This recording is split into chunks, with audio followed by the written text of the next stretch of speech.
Good morning, good afternoon, and for some of you, good evening. It's a great pleasure and honor to introduce you my guest today. It is not my normal type of guest.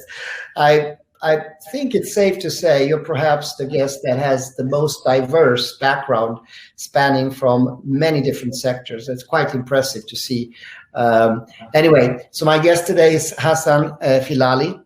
He's the CEO of Honoris University, and he will talk more about what that is. His background is very diverse, as I mentioned already. He started as an engineer at Schlumberger back in time, working with oil field services. And he then went back to school, educated himself, and worked for ABN AMRO in various positions, bank, including as the global head of capital management. And he was also on the executive committee of OCP. OCP is a very large corporation in fertilizer business, and was head of strategy of corporate development. He holds a degree from INSA and also MBA from INSEAD. So welcome to the webinar, to the show. Thank you so much for joining, Hassan. Thank you for having me, Dan. Yes, I would like to start with a very basic question because you are right now in Morocco, right? Yes, I'm in Casablanca. Maybe you could tell us a little bit about your university and what it does for our audience. Thank you. So just maybe, I'm the CEO of Honoris Universities in Morocco. Honoris is a Pan-African platform, higher education platform. We're actually the largest higher education platform in Africa with close to 60,000 students, with a presence in Morocco, in Tunisia, in South Africa, in Nigeria, among others. But in Morocco, we're also the largest private higher education network with really a very strong growth for the last 3 years. So in our institutions in Morocco, we have 3 major institutions. We have MC, which is an engineering school, which is really the largest engineering school in the country with over 9,000 students. Wow. We have also a university, Mondiapolis, which is a multi-school university with a law school, with a health school, an engineering school, and a business school. And last but not least, we have the sole and the only architecture school of Casablanca, which is the École d'Architecture de Casablanca. So today, we have over 11,000 students in Morocco, and with a very healthy growth. That's very impressive numbers. And, I've been traveling through the regions, and I can witness that the regions you're covering are quite diverse. There's a big span in culture and mentality between, say, Nigeria, Tunisia, or not to mention South Africa. So how do you manage that? The benefit of that, although these countries are quite diverse, I mean, they face some of the same issues and the same problems. Is that mainly with regard to education, with the growth of the middle class in all of these countries, there is a requirement for a better education, and also there is more education provided, but less qualitative from the public sector. The public sector is faced with budget constraints, with this and higher number of students joining universities. So parents are asking for a better quality education. So we face the same problems from South Africa to Nigeria to Tunisia. And that's one of the most amazing things when you belong to these platforms, is that you see that really they are our neighbors, although they are at the other side of the continent, but they are exactly facing exactly the same problems, same type of parents, and the same challenges. Interesting. So let's talk a little bit more about your university and what drove you, because you started as an engineer. I think you have a fascinating story. Your personal life is a fascinating. I normally don't go too much in depth to that, but in this case, I would like to. So first of all, if you can share with the audience a little bit about your story and how you end up at the university as the first part. And then the second one, what's unique? What drove you to join this organization as a CEO?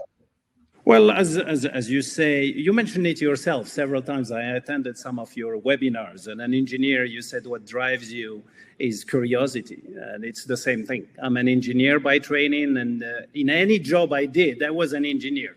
So it's really curiosity driving me. So just to go quickly, started in the oil sector, working for Schlumberger for 5 years, then wanted to get into the more normal life, you know, having a suit and a tie and having a regular schedule. So went back to university and started working for banking in Europe and in the US.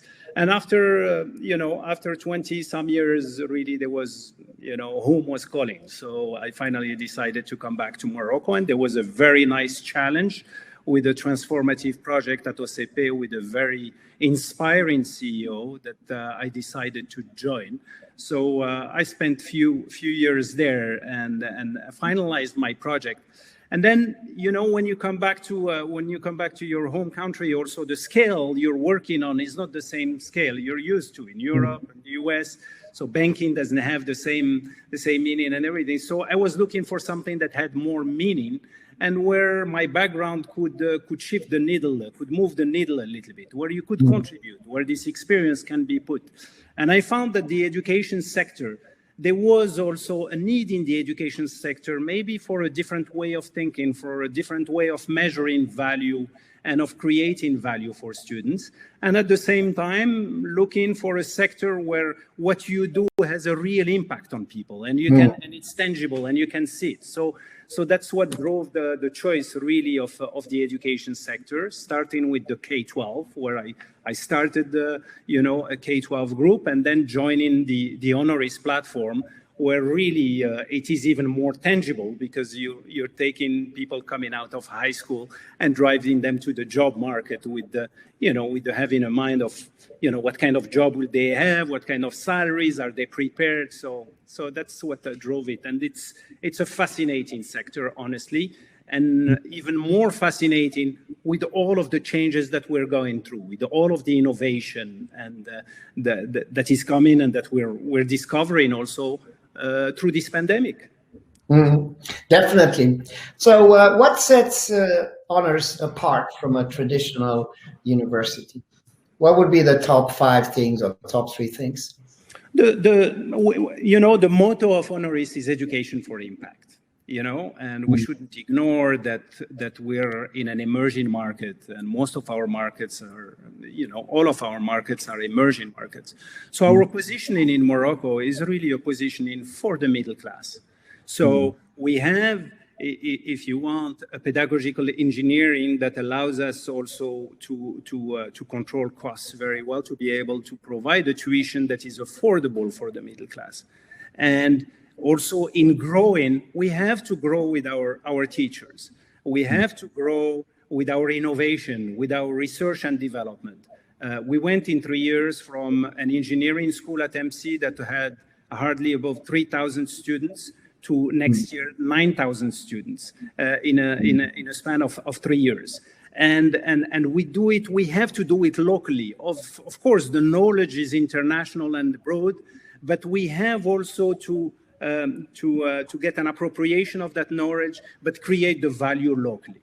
And that's really what drives us. And by trying to impact the most students, that's one point. The other point is that we have to get out of the education as usual. There is a curriculum that is coming from the Ministry of Education that is subscriptive, that we have to follow, you know, in order to have diplomas that are recognized. But we know that the job market is in a different space and requires other things that are not necessarily in the curriculum. So for us, we have to provide that. When we talk about soft skills, this is something where we invest lots of money. Very often also, given that our students come from the middle class, there is not a strong mastery of languages. So we have to invest in languages today. You know, speaking English and speaking French is a requirement to be in this global world. So we invest lots in that. And lastly, it's the innovation. You know, many people give this example. You take medicine 100 years ago and medicine today, it doesn't have much of a difference. It's like it's a completely different world. The tools they're working with, the technology, all of this. You take education 100 years ago and education today, it's not that different. It's not that different, although the world has changed and innovation has really exploded. And there was really a resistance from university, from academia, to get an appropriation of these new technologies. And I heard you sometimes speak, and although this pandemic has been hard on all humanity, but it has been a chance also. And maybe when I look at education, it has been a chance for many people to discover that the technology was there. And lots of things were there, and that would make our job and our life easier. Yeah, you're right. I mean, we all say that we are all for change and change management. But if you really scratch under the surface, nobody wants to change, right? No. Change is painful. So pain drives change. Yes. 5 times more people make decisions because of pain, not because of willingness to do something. So yeah, you're right. And I mean, that aspect of the pandemic has helped. And this change, once you open the brain, you take it outside the context, there's no way to turn back, right? Because now you know what's good in doing those technologies. It's fascinating. You said a couple of things that are very interesting for me. One, you talk about job ready, because I was just looking in South Africa, and I think I mentioned this in my previous podcast, also webinar, that a lot of students feel that, why do I participate in this diploma? I get the diploma, but I'm not going to get a job anyway. Yeah. And they are in an environment where they have to listen to a lecture that's essentially secondhand information. And then that lecture then results in a test that is secondhand information, and which is perfectly detached from reality. And then there's disconnect, there's a total disconnect. And we see that not everywhere in the world, right? Especially in US, where the prices for tuition are extremely steep. And in the end, people end up with, $150,000 in debt with no job opportunities in the end of this. So you mentioned this, and you said that you are approaching this in a different way. Can you give me some concrete example of how you do that so the students actually eventually can be job ready or get a good job? Well, the thing that we do is that there is something that we monitor, which is very unusual, and that's a little bit of the corporate approach also to education, is that we put ourselves in the shoes of the parents. What's the return on investment? How much your tuition is going to cost you? And we have an observatory of the job market to see really what are the salaries 1 year after graduation, 2 years after graduation, and to see whether it makes sense, because at the same time, you're trying to add value in all of this process. There is a whole education, but there is a finality also of being successful in the job market. And in being successful in the job market, also we're preparing students to work for companies. So we have to ask these companies, what are they looking for? What are they lacking? So at the same time in our markets, the graduates and employment in our market in Morocco is around 25%. And at the same time, when you ask the corporate world and the decision makers and the HR directors, you ask them and they say, we cannot find talent. We cannot find the resources. We cannot find people. Yeah. This is a country where you have a scarcity of a resource. So there is a missing link there. And we try to establish there is really to train for that and to develop partnerships with the companies, but also to be, to be forward looking in that. But also we have to realize that in our world, this is a world where we have economies that grow without creating jobs. Okay? So we need to give also a certain autonomy to these students. And they need to have a certain agility in really understanding their environment, what's their role in that environment, and how can they adapt to different situations. So you would hear a lot in our environments about freelancing, about entrepreneurship, about having the tools to be able to do all of that. Yeah, it's very, very interesting, and it's a changing world. From your perspective, given the fact that you have your background in corporate, right? You have a privilege that most presidents of universities don't have, right? Because they are coming from a PhD professor. Yes. They in order to progress to become a president, you actually have to go the academic way. And it's not very often that they can see it from the company perspective. And there's almost, when I never finished my PhD, but I was in my PhD time, because I was recruited by Volvo Aerospace, when it was like, I was not interested about what the companies, it was almost a dirty word, right? Yes, in papers, in research, in having as little lectures as possible.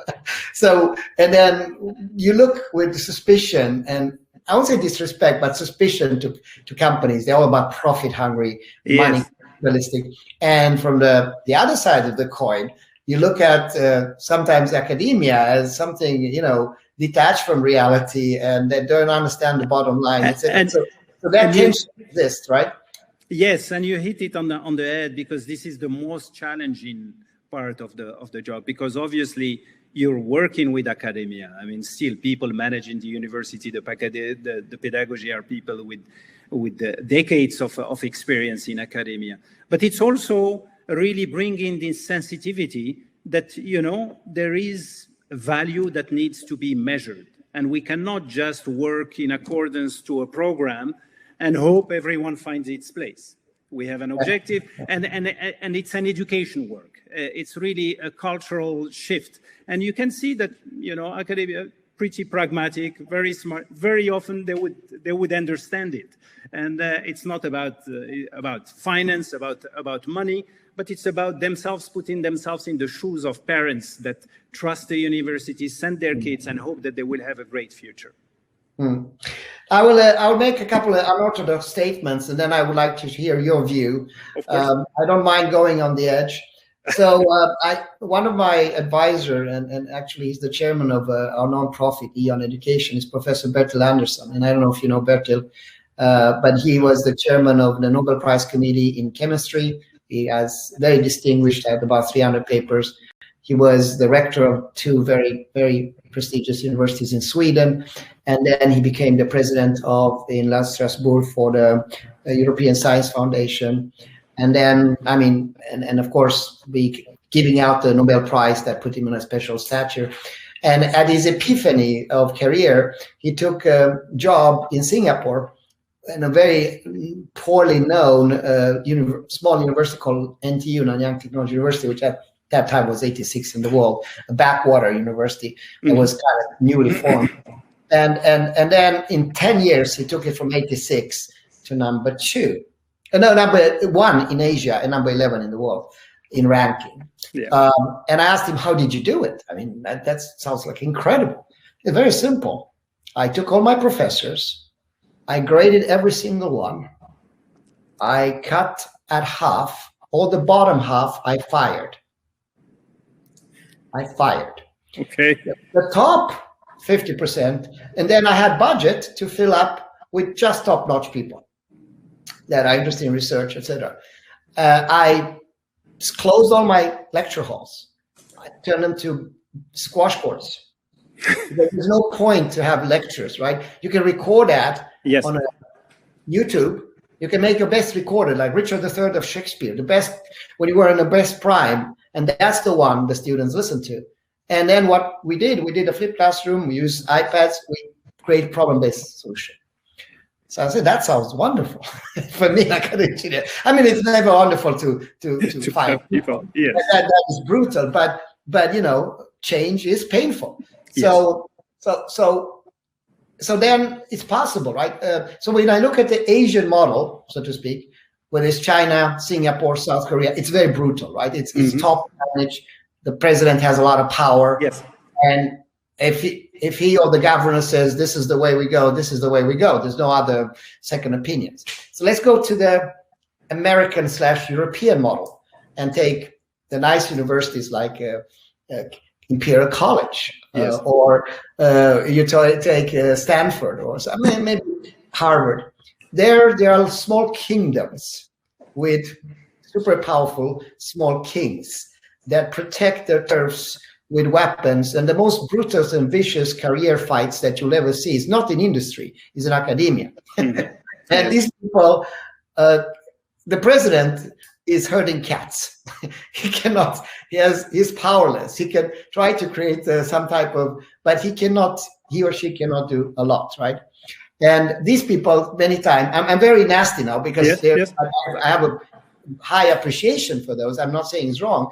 What I'm saying is that the effect of that, of course, they have very interesting research, but less interesting in actually teaching or learning or delivering. That's kind of a necessary evil for doing what they want to do. If you ask them about research, they will talk about it in 3 hours. If you ask them about learning, it's 3 minutes and like, don't bother me with it. Yeah. So, okay, so those are two models. So here's my question. Where is the African continent in this context? And I think I know where your university is, but I would like to give me a context, and not only for me, but for the audience. So describe, if you can, or if it is that generic, the African model or the African continent, and then how you approach this from your perspective in this context to manage and to lead change management. Okay. Well, for us, first of all, it's a numbers game. I will give you a few numbers with regard to Morocco, and you will see the extent of the challenge. Public university, open public university, in less than 10 years, we went from 300,000 students to over 1 million students. Wow. The investment by the government, and our GDP didn't grow by as much during this time span.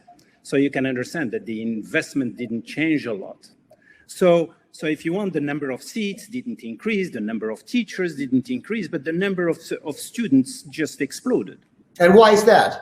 Why? It's just because, for a good reason. The good reason is that we wanted, and that's really the kind of a noble reason, is to educate and to have a massification of education. Education for everybody, increase the alphabetization rate, and have the most people graduate from high school and go to university. But then when you go to university, it's a little bit of a bottleneck because you don't have the resources.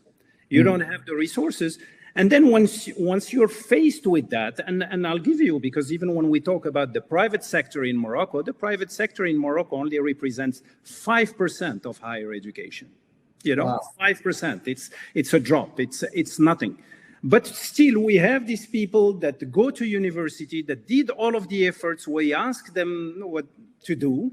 And at the end, they get a diploma. Many of them drop out. Actually, a large number of them drop out. So you invest money for people that are not even going to finish.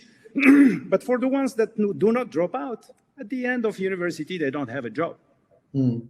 Our chances, this is an equation that you couldn't solve in normal times. But in these times, I think that there are solutions. And solution is through innovation and through technology. The technology today allows us to be able also to provide a good level of education by having costs that are mastered and by having costs that are much lower. And that's where, where our mind, our creativity should go, is really how to appropriate these new technologies and be able to deliver to the majority of the people a good level of education, because the motivation of these students are there, of this youth. They want to. And also in many jobs, the market becomes a global market today. You take it in IT, when we train IT students, and 80% of our engineering students choose IT today because it's a global market. It's not only a Moroccan market. So that's really, if you want, the model in Morocco, it's really that we have this massification, we have this lack of resources, and the only bridge is really the bridge of technology and of training teachers to do something different, not to be maybe in the front of a classroom, but to master better this technology and to be a guide for the students to self-learn and sometimes to learn together. That's fantastic. And we will come in inevitably to virtual and augmented reality because that's one area of our passion. And full disclaimer, your university just secured 5,000 licenses for students for a period of 5 years and 750 interns, which kind of connects it to the jobs of the future. So that we will get into that discussion. But before we do that, just to acknowledge one thing from a personal perspective. Yes. We have our workforce is distributed in all over the world. Yeah. And, we for many years, we've had, of course, being an American company, you're based in California, you have a lot of Silicon Valley being here, you have a lot of smart engineers from all corners of the world, but the smartest and the brightest end up somehow here. But then there's islands in Singapore, so they are very innovative, so we put our research and development also there, and then slowly we start growing it with Sweden. But what I've seen the last 2 years, 80% of our additions are not in California or Singapore or Sweden. Yeah. They are in Africa. So I have now just recruited a couple of ladies. One is from Rwanda. One is from came from Microsoft. I had an interview with her today from South Africa. And you're right. Yeah. It's a global market, right? And these people are super talented and super motivated. It's somehow, this reminds me, it's a human phenomenon. Because if I go back to the 70s and 80s, first time I was in Singapore, there was a guy waiting for me. There was no taxi. There was an older man with basically not even an animal. He was carrying my luggage and myself from the airport to and it was terrible, right? Yeah. And look at where they are today. Or if you do that, so this trip from the poor to the rich, this journey is undergone in a shorter period of time of nations as you move forward, but is also a fuel, because if you look at, I'll give you an example, Eastern Europe, right? When they open up, Poland and these countries, they're super hard workers, super motivated. Yep. And until they get fat and happy like we are. I'm talking about Americans now. Literally fat and maybe not so happy. But eventually that trip, so that fuel is in Africa right now. You have that hunger. So you have equally smart and sometimes smarter people like in India, because you have a big population here proportionally, and you have people that are super driven. And if you look at the cost structure, yes, it's like, it's incredible, right? So I think that part of the market and what the technology can do is very valuable. Because that's the main. Yeah, because that's the major problem for Africa. I mean, we cannot say, most of the governments actually are progressive governments that want the best for their population, and they're faced with this challenge. The only thing is that they are also having economically challenging situations. So you need a budget for healthcare, you need a budget for education, so it is really a cost problem.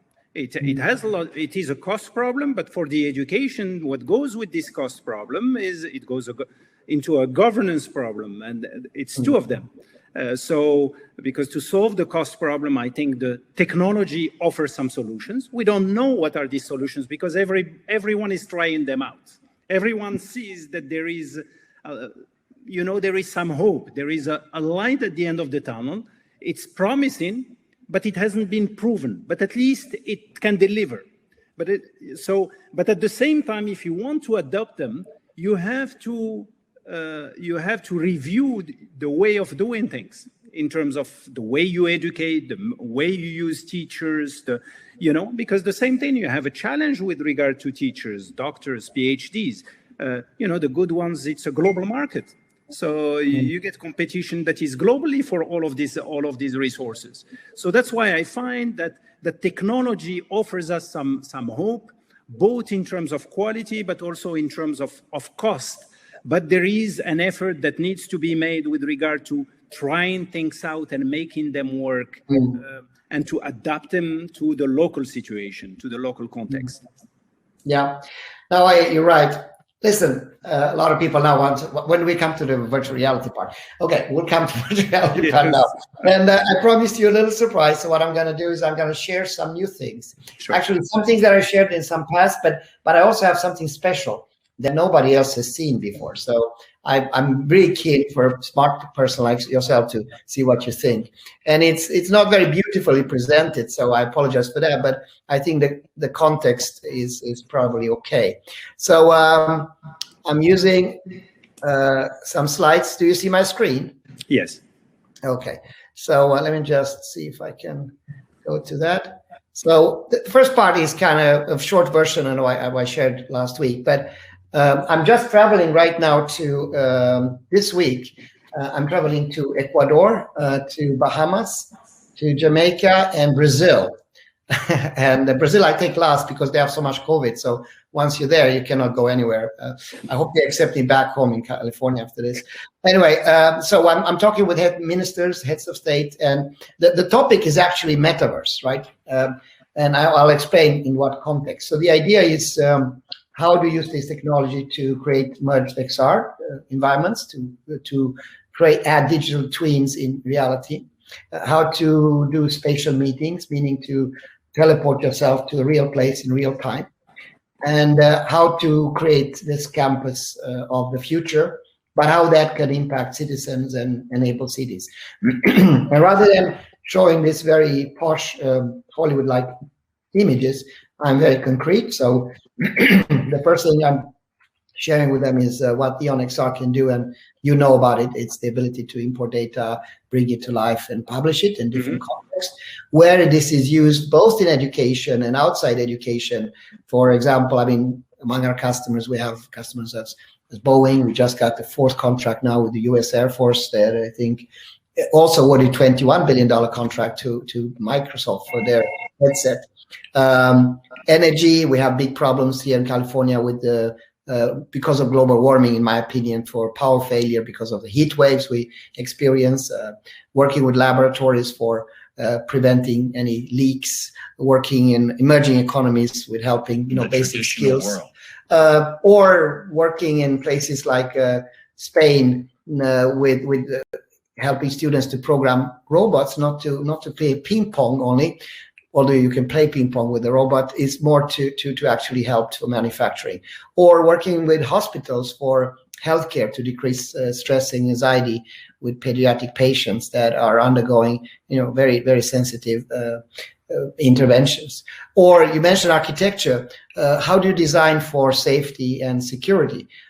In a way, how do you design spaces? Or hospitality industry. Morocco is famous for its fantastic places that you have and treasures. How do you use this type of technology?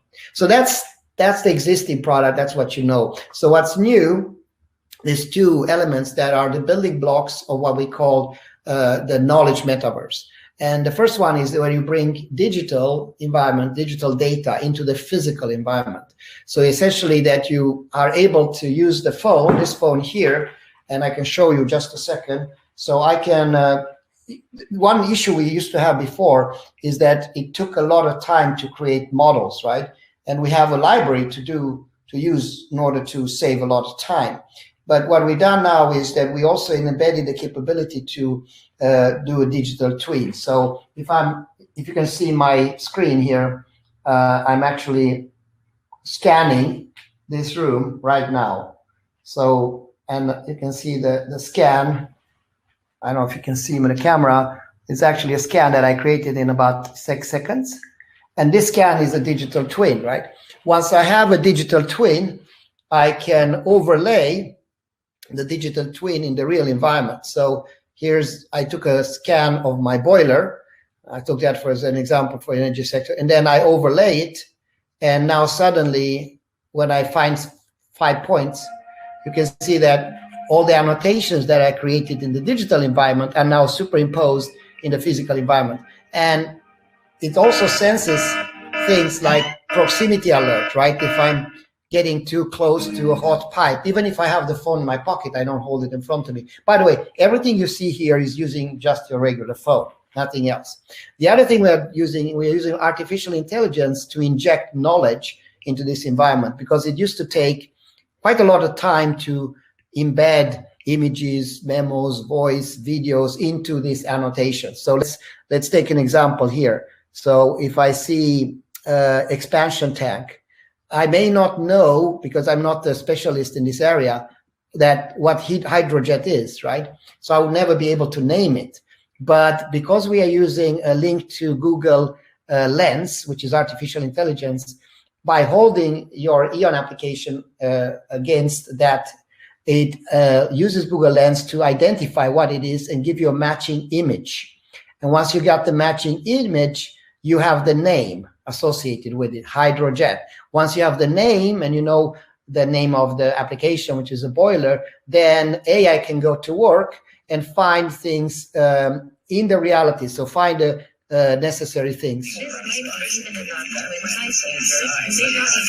So that concert of things is, I just released the image, the memo, the voice. So basically you get suggestion and you select of them. So you can embed your knowledge in this boiler rather than spending an hour to do it. You can do it in maybe 4 or 5 minutes. So that's the merged XR. Now, what can this be used beyond this type of solution? Of course, information technology, transportation, manufacturing, agriculture, social science, soft skills. I mean, you can, it's your imagination that put the stop to what you can do with this. The last product is a dream of mine since I was a little kid. It's called Teleportation. You'll teleport yourself to a real place in real time. So you can explore, discover, converse, walk around and interact. So let me show an example. So let's say I'm in California and I have my phone. I physically walk around, and in this, I'm in my backyard, right? And it's a, oh, there's an Amazon truck passing by there. So you know that I'm there. The gentleman is from San Francisco, the lady is from Saudi Arabia, and they are avatars, but behind them, we talk with each other, and I can switch that specific OR room with any of the 1.1 million 3D assets, because you cannot afford to buy all the CNC machines, all the things like that. Or going to a scenario that's more interesting for you, safety and security is big for Schlumberger, right? Or Exxon, or so I take my phone in the parking lot because now I need, this space is bigger, right? It's 100 meters, and I do you know, there's a scenario where there's a fire or explosion in section C15 in this manufacturing plant. But these are computer-generated things from the library. But you can also scan your own. So you can go to Meknes, and then you have the Roman Empire, and you scan it using your phone. In this case, is Arizona. We don't have such Roman treasures, but we have Indian dwellings from 600 years ago. So we can actually scan them and invite people. Or you go to Catalonia in 1921 or something like that. Anyway, so that's what spatial meeting is all about. When I was in Korea, they invited me for lunch, and after lunch, I went out and said, "Can I take a street?" So I scanned this street. It's about 10 meters. And then I said, "Let me," because it's better than a video, right? Because people can walk through it. So then I invited my Swedish friends, and we were in this. It's in Gangnam, and they could actually walk around all day. They work in Sweden. You can see on the sunset in California, but we are present in this environment. So if you think that's kind of crazy, let's look at the next one. That's really crazy, because now I'm in my living room, and you can see that this is the living room, the real living room, and then I can project whatever environment. So in this case, I'm in Sevilla. So with a click of a button, the sofa is still there, so I don't stumble on it, but I'm another time in another place. So to do that, you need, of course, avatars. So the avatars is today generic, meaning that you can select your profession, your gender, if you're a student, if you're a worker. But what we're working with now is to implement also personalized avatar. So if you can see the shells behind me, this young lady is not, it's a real person, right? It's in fact, I did an avatar of myself, but it didn't look so, anyway, it's difficult to see yourself as an avatar. So I choose this a little bit more slender lady. But so you talk about students and you talk about engagement, right? So what motivates, Zoom meeting does not motivate students, but being in a world where they can express themselves, whether it's artistic or in other ways, it's fascinating. And that's, the gentleman there is just outside this window here. And but you can also use this for very serious things. When I was in Morocco last time, they told me that the emergency services, if you get hit by a bus between, let's say, Casablanca on the road, and you are depending on emergency services, those are not yet very well built out in Morocco and many African countries. So how do you can record, for example, nurses, specialists, how to give CPR. So you, instead of recording someone dancing, you do critical life procedures, right? So there's many things you can do with this.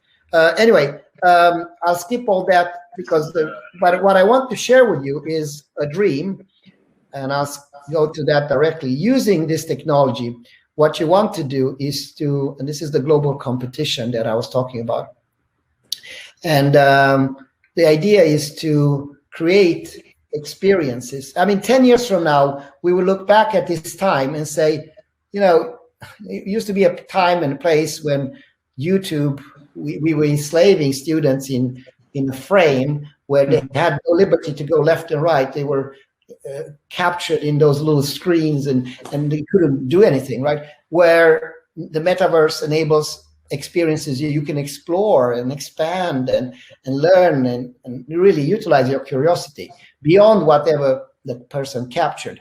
So to manifest that, we started a competition.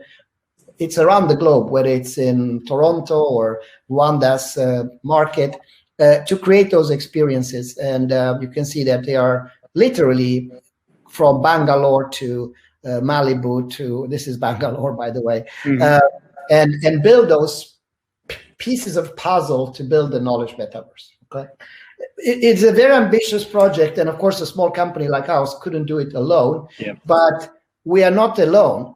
We have so far this year 1 million people that have joined us with their licenses, and this is the program that I will share now that nobody has seen yet. That the reason I'm flying to meet with presidents and ministers next week. So you'll be the first one to actually see it, and our audience, obviously. So let me just see if I can do that. And this is the one that's a bit half-baked, so it's not. Let me just see if I found. So this program we call EKM, and you are eligible with what you have. You can join the program. You don't have to invest anything more money. You'll be able to join this exciting project. So the idea is to focus not only education but also enterprise and communities. And the background is that since we started the grant program that you're aware of, we've expanded to 73 countries. So it's really grown. And this program is targeting not academic institutions, but working together with governments, right? And enterprises. And it has 3 parts: infrastructure. I'm thinking like an engineer. The ability to create experiences. And also you have to have the creators, right? The people that actually do the job. The infrastructure is very simple. We selected Amazon Web Services, the world's largest hosting company, present in 190 countries. Is the most secure, most extensive, most reliable platform. So I think that's a good choice. The platform infrastructure, we are using Eon's platform infrastructure, which today supports 5.3 billion people can join that because they already have the phone, right? And the phone is the thing that allows you to get started, right? And everybody has a phone, especially in the countries you represent. But also laptops, desktops, HMDs. So we, of course, continue with Microsoft HoloLens and Apple AirKit, etc. So that's the infrastructure. The infrastructure is done. There's nothing, there's no question mark there. The next problem is the creation experience platforms. And I share them with you, the XR, the no-code creation tool. So people that are technically, so to speak, not savvy can use it. The merged XR, the digital twin creation capability, and the spatial meeting that allows you to teleport yourself. So with that, we have the framework to build those pieces of the puzzles. Now, here's the interesting part. Who will create all this? Students. I was talking with the rector in Reykjavik, at Reykjavik's University, and we were discussing, he's also joining the program that you are part of.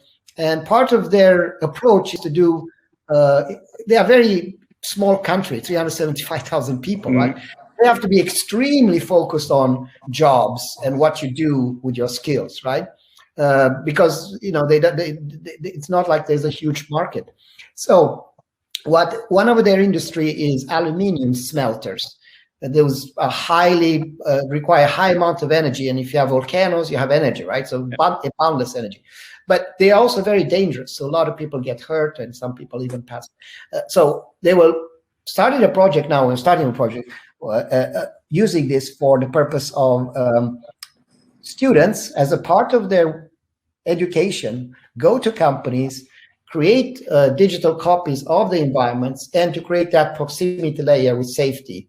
So there's concrete things that they do as a part of their education that allows them to be engaged in a real job scenario. Oftentimes, they will also, in some cases, get an offer to start there because these guys need to. So that's a concrete way that students, also faculty members and workers, will be doing this type of activities, right?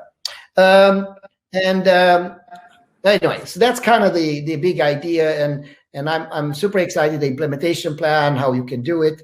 And what I hope we can achieve this is to help to transform education, to build IP and digital assets. I think it's super important that a country like Egypt or Morocco, you own your cultural heritage. It's not a Hollywood production, right? Those assets will prove to be as valuable, if not more valuable, than the physical assets eventually, right? The other one is, how do you address this huge demand for new XR and metaverse industry? The statistics for me are astonishing if you look at those. How do you help to make your industries more competitive? How do you? I also think you talk about purpose, right? Purpose is not only for us as leaders, but purpose for the citizen, right? A lot of people maybe cannot be part of the economy. And who knows, we may have to take care of them, right? Socially, with a social net. But everybody deserves purpose, right? So how do you involve your citizen in science projects? How do you unify citizens to do something constructive and something creative versus devices? And, you know what I'm talking about. Then I think the network, having this to be a part of a global project, right? And then, of course, we will invest a lot of money in these locations to make it happen from the on-site. So that's sorry for my plug there, but I thought I want to share this with you. I'm very curious to hear what you think, and I'll stop sharing now so we can see each other. Okay, your thoughts. My thoughts is really the reason why we joined the program is that virtual reality, augmented reality, you feel it is the future, is absolutely the future, and the future in learning. You see it in the gaming industry, you see the impact it has, and on the education field, you can just sense it. You can sense it. Now, it's true that maybe a few years back, the barrier to entry was too high because of the hardware you needed, because of also the content that you could get. So I think thanks to what you offer, the barrier to entry has been lowered, and that's what allows us to go in and to experiment it also as with our students, because really the future content creators are the students. But with regard to the faculty, for us, the way we see it is that by being part of this program, we're part of that ecosystem. We cannot ignore it. We progress with the progresses that are done in AR and in VR. For us, our institution, our faculty, our students will be at the forefront of what's happening, and we trust their creativity also and their curiosity to be able to develop things. Yeah, but what you just said now is super important, right? Because what we hope with our partnership and the partnership we're forging, this is not a one-way street, right? The best innovation and the best idea don't come any longer from Silicon Valley. That's a fact, right? In fact, unfortunately, because of our policy with immigrants, we start losing what was, I think, the core driver US for the last few 100 years is the inception of our nation, which is the immigrants, which is people like me, right? I'm from Sweden, but the young, so the innovation now, because of what I think the pandemic has taught, that not only that it's a global economy, but also that you don't have to move if you are in Casablanca. You don't have to move to Paris, right? It's not a prerequisite to do that. Your brain, with the technologies that are around, can be, bloom, and you can be very productive anywhere, right? And that suddenly changes a lot, right? Imagine, for the economic perspective, this could be an enormous uplift, right? Because now you can take full advantage of your competitive pricing, right? You cost a fifth, And for guys like me, I get the same value and I get more motivated persons. Absolutely. Why would I not take advantage of that? So I think it could be an equalizer also. Absolutely. And our students realize that through technology innovation, it's a chance that is given to be on the same playing field as everybody else. And really for us, to be honest with you, I mean, it's a leap of faith. It's a leap of faith that is driven by a technology that we know is the future. You have an intuition that this is something that is going to serve. Now, that's my challenge to the faculty and to the project team. We have to make something out of it, and really have really the buy-in from the students to use it, because we're really counting on them to build content. And it's also an opportunity for them in a university that is classical, who has labs and everything, well, really to develop lab work on an asynchronous way. Someone who wants to review his lab is sitting in his sofa at home, and he can really relive that and learn by doing and experiment again and again. And be able also, given that he's in that world, look for other assets in other parts of the world that are maybe doing that a little bit better. So really, it's really just being plugged in an ecosystem that will be things that we don't know that we don't know. Now we know that we don't know, and we're trying to know more about that. Absolutely. I like, in life, decisions are tough, whatever decision you take. And we try to anchor them in logic, but oftentimes they are emotional, right? Yeah. But we use logic as a varnish to kind of motivate. And if you talk about VR and AR, now I've had a pleasure to be in this industry for 22 years, now 23, and before that in simulation, and 3D simulation for 36 total. So I've seen the evolution, and I'm very logical. I mean, part of the problem with this industry has been littered with issues because it was too early. Very much the same as artificial intelligence, right? Yeah. I mean, 10 years ago, you were a fool as an academic to spend time in AI. It was the AI winter, right? You consider somehow loony. And the guys that now are in their 60s, a little bit about my age, I'm 59, they are now the ones that finally have got the recognition, right? And now this changes everything. So VR is undergoing the same thing. I mean, for me to hear a guy like Zuckerberg that, is one of the foundations say that whole company now, yes, all its profits, everything is going to XR and metaverse, and acknowledging that this is a dream of his since he was 4 years old. It's incredible. If you tell me that 10 years ago, I says, no way, that's a social media thing. I'm not going to do this. So it's coming. Now, of course, the reality, we have to be pragmatic. The devil is in the details, yes, and execution.